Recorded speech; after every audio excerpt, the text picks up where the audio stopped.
Hi friends, and welcome to Stamping with Wow.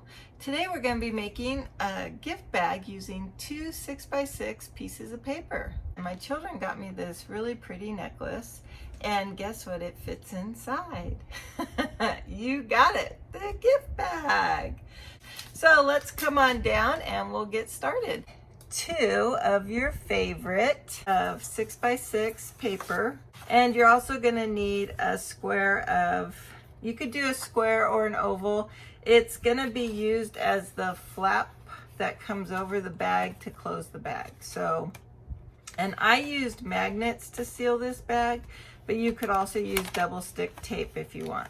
Here's a piece of paper I wrote up with the instructions of how we're going to cut it. On this side, you're going to score at 3/4, 1 1/2, and then on the other side, we're going to score at 3/4. And then you're going to flip it, and we're going to score at 1 1/2 again. I'm going to start at the 1 1/2. Just going to go over it a couple of times gently. I'm not going to press really hard because it might actually, the scoring blade might go through the paper. So just gently but firmly. And then I did it at the 3/4.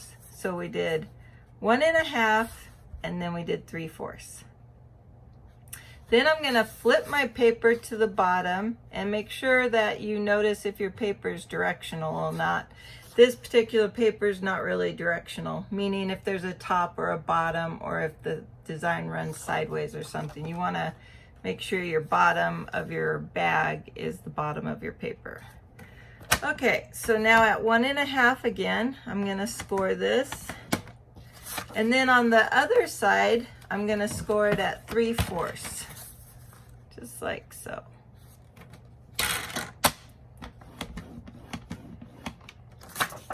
And we're going to do those exact same score lines on the second paper. So at 1 1/2,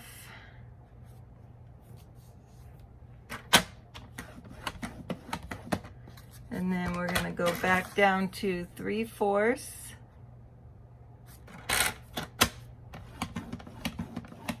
Then we're going to flip it to the bottom at 1 1/2.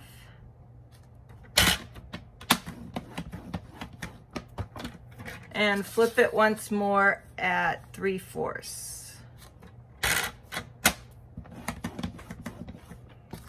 And so both papers should have the exact same score marks. Then we're going to cut. We're going to cut up this line to the score line, and we're going to cut up this line to the score line. So there's only going to be 2 cuts. So on this paper, I'm thinking this yellow side's easier to see than the flower side. So I'm going to cut right there, and then I'm going to cut, I think it's right on this white line, right there. I'm going to do that on both pieces of paper.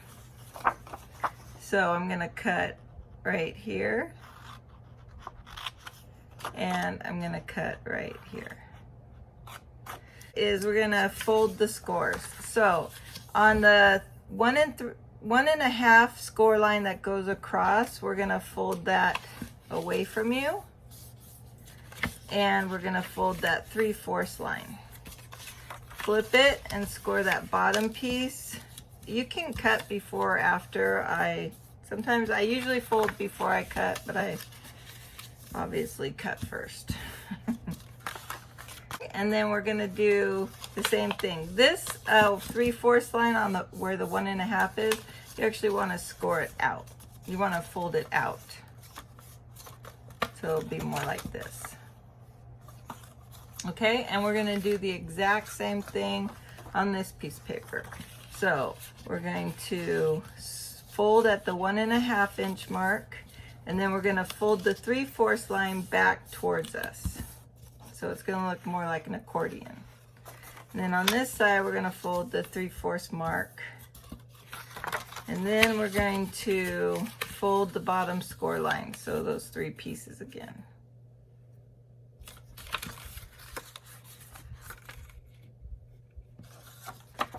Okay, now that you have both your pieces folded, they should look like this. These tabs here are going to be for adhering to this other page. So we're going to flip this one over, and this piece is going to glue right on top of this piece like that. It's just creating a long piece of paper. So you could make this if you had a 6 by 12 inch piece of paper as well. So we're going to use this stamping seal. This is a new type of tape that Stampin' Up's come out with. The dark blue cartridge means it's the heavy duty tape.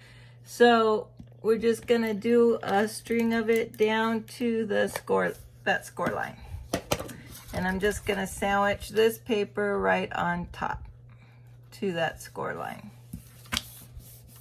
So then we're gonna take tear and tape and we're gonna try to butt it up against our score line. So if you fold it back, it might be easier to see your fold line, or your score line, sorry. And then we're just gonna come along. We want it on the edge for when we fold the other paper over. And we're stopping at the score line. Then we're just gonna fold this paper over like so. And then now this is what we end up with.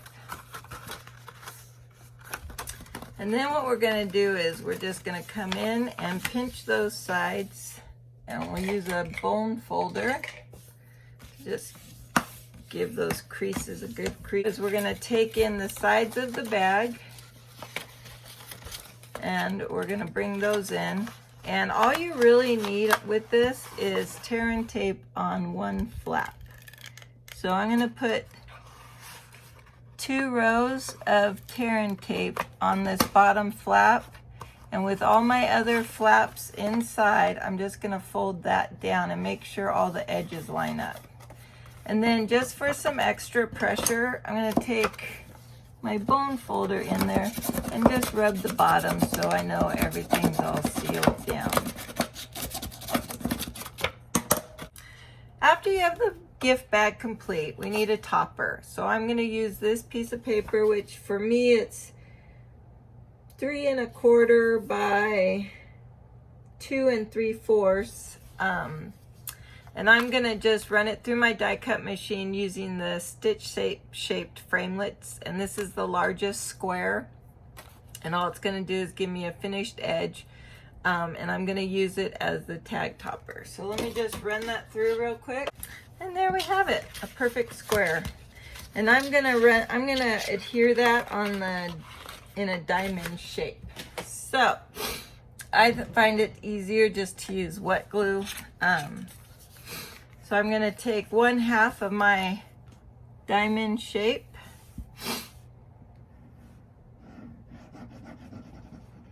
and just apply some glue on there. And I'm gonna put it on one side of my bag, just like so, lining up the triangles, lining up the corners with the edge, and I'm just gonna press it down. And if you want it down really good, just give it some rubs with your bone folder.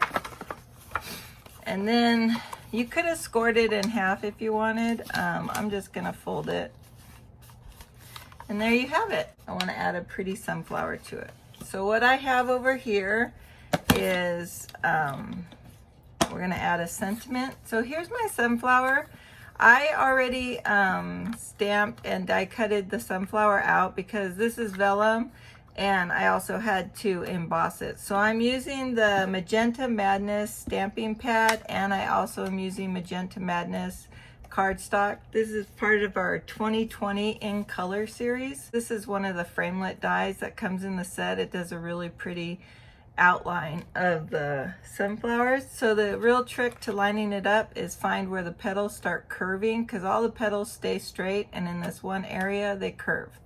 So I take that part and I line it up to where it curved on the flower. So I'm just going to take some glue in this area and I'm going to stick it right on top of this sunflower. And I'm going to use Tombow because I can control where I'm putting it, and I'm only putting it in the center area. And then I'm going to line up where those curved petals are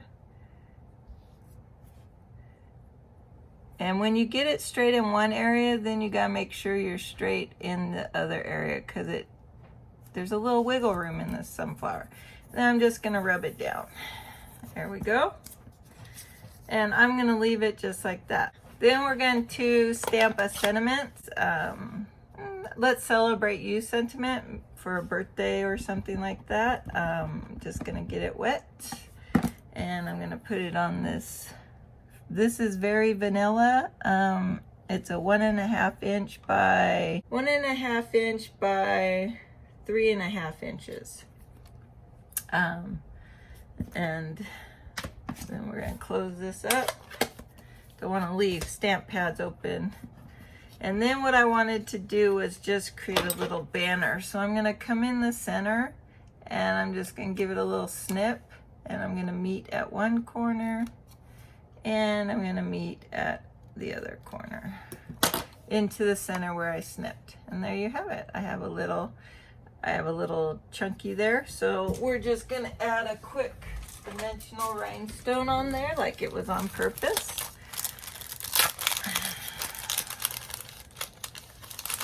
And we can use the scissors to pull this up.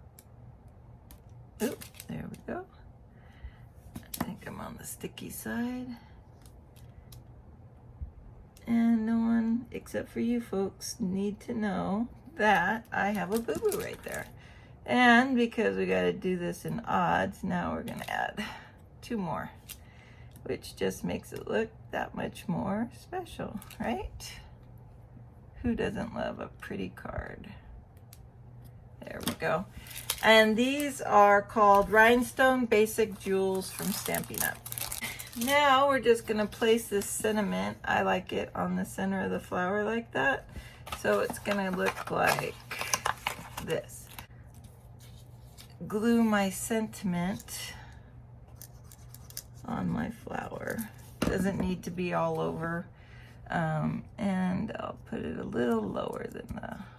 Next is the magnets. We want to take one magnet and put some stamping seal tape on it. I'm not going to cover this magnet because this particular magnet's going to go inside the bag. So I'm going to place it inside the top part of my bag. So right in there. I don't think it's distracting from the gift. If this is for children, please don't use magnets. Please use double-sided tape instead, or Velcro or something, because we don't want little kids eating these magnets. When we get to this point, we're going to stick our magnet. This is going to be the second half, and we don't know which side's positive or negative or where the other magnet was placed. So if you just kind of drop it, they'll find each other on the right side they need to be and everything. So this is where we want that magnet. So I'm just going to use, well, we could use stamping seal tape too. Just going to stick stamping seal on there, and there's our tape.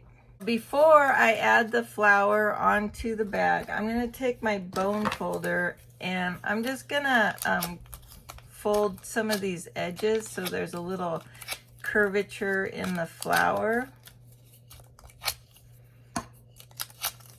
And then also what you can do with this top piece is fold it up and be a little gentle because you don't want it to break off. But so what it's going to do is just give your sunflower a little dimension on there. And then we're going to glue this top part. You could use this stamping seal, or you can use Tombow, a wet adhesive. And we're just gonna stick it just like so, because I wanted the flower, make sure your sentiment is straight. I wanted the flower to hang over. And there you have it, the gift bag. And let's put the necklace inside. Flip it back over, press the magnet, and your gift is ready to be given. I hope you enjoyed today. Have a great day, and let's keep stamping.